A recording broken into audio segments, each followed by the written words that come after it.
Продолжается 22-й день голодовки крымского татарина, которого обвиняют в участии в запрещенной в России организации Хизбут Тахрир. Речь идет о Руслане Зейтуллаеве, которого судят в Ростове-на-Дону.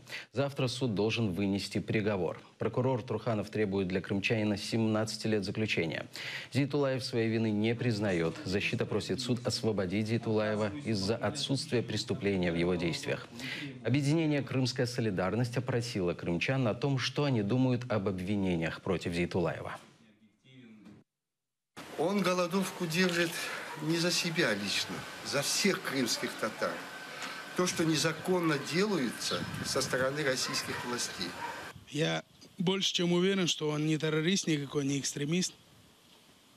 И мне хочется верить, что весь народ так считает наш, крымско-татарский. Все мусульмане, и все мы его, иншаллах, поддерживаем. Я хотел бы выступить против незаконных действий в отношении нашего брата Руслана Зейтуллаева.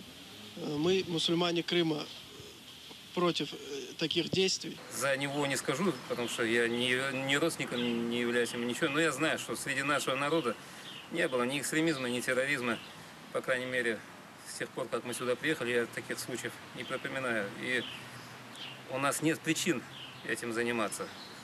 Считаю, что с ним поступили несправедливо, и то, что он не сдается, я только горжусь этим. Факт в том, что этот парень, этот щупленький паренек оказался сильнее этой государственной машины. Конечно, этот парень попался в ненужное время и ненужный час. Ну, как бы кому-то это выгодно было, чтобы его арестовали и присудили этот срок. Я не думаю, что это справедливо все. Все-таки никого не убил, ничего плохого не натворил, я считаю. Борется не только за свою, как говорится, шкуру, а за весь наш народ и за всех осужденных, которые сидят за стенкой.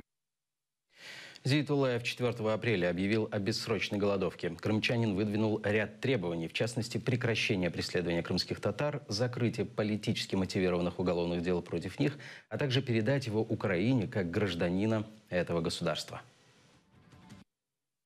Мои силы, хоть и на сегодняшний день на исходе, но я тверд в своих убеждениях и всегда буду стоять на истине, на той истине, которую я изначально для себя выбрал.